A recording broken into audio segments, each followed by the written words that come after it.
Bienvenidos a nuestro análisis del trascendental colapso del Banco de Valencia en 2011. Una institución venerada con más de un siglo de historia, y que pereció repentinamente, provocando una reacción en cadena de acontecimientos con impactos de gran alcance.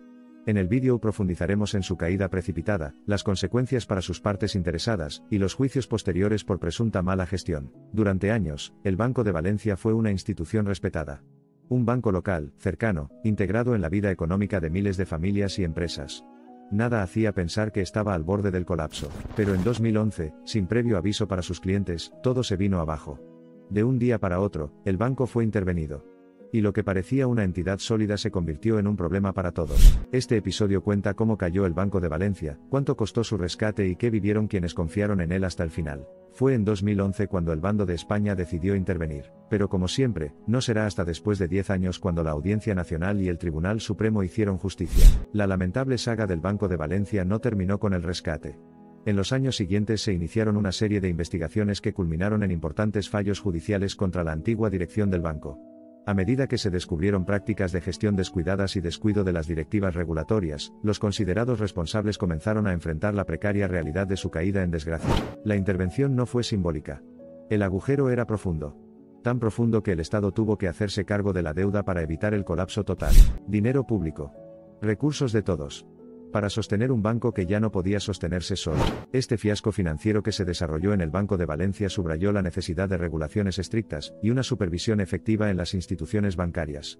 La convincente narrativa que surgió de la crisis demostró las consecuencias de una regulación insuficiente, que puso en peligro la seguridad de las partes interesadas más pequeñas, incluidos clientes y accionistas, estableciendo paralelismos con casos similares en España, como la debacle de Bankia o las consecuencias de las acciones preferentes. Comenzó a cristalizarse un patrón de acontecimientos recurrentes vinculados a la falta de transparencia y la sobreexposición inmobiliaria.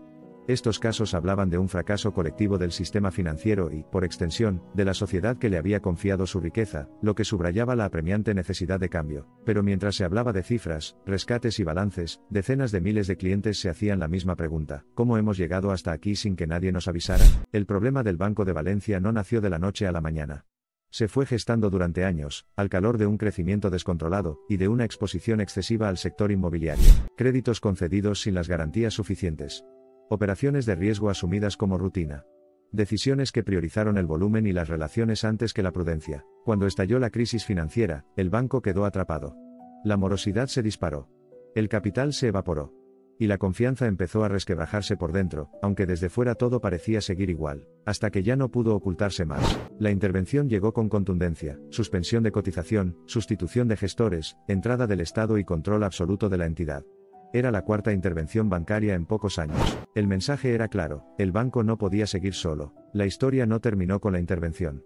Al contrario, empezó una segunda fase, más lenta y más dolorosa. Investigaciones judiciales. Procesos largos. Comparecencias difíciles de entender para quienes solo querían saber qué había pasado con su dinero. Con el tiempo, llegaron las sentencias. Condenas por administración desleal. Responsabilidades penales confirmadas y resoluciones de terceros países que no gustaron a los accionistas de España. Pero para muchos afectados, la justicia llegó tarde. Años después de la caída, cuando el daño económico y emocional ya estaba hecho, y cuando la confianza ya se había roto, nada volvió a ser igual. El caso del Banco de Valencia no fue solo un fracaso financiero. Fue un fracaso social. Costó una gran cantidad de dinero procedente de las arcas públicas. Por otro lado, dejó a decenas de miles de clientes atrapados en una historia que no entendieron ni eligieron. Un banco que cayó sin avisar. Un rescate que pagamos entre todos. Y una lección incómoda que todavía pesa sobre el sistema financiero. Otro banco. Otra quiebra. Otro rescate de dinero público y un importante número de víctimas arrolladas por la negligente acción de nefastos gestores de los ahorros de los clientes. Entre el momento en que un banco cae, y el día en que llega la sentencia, hay años de espera. Un tiempo que no es neutro. Para las instituciones es un trámite. Para las víctimas, es una carga diaria.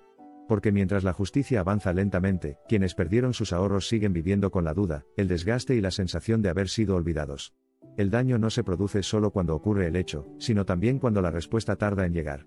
Y en esa espera prolongada, casi siempre, los más perjudicados son quienes menos capacidad tienen para resistirla. Como advertía Séneca, no es que tengamos poco tiempo, sino que perdemos mucho.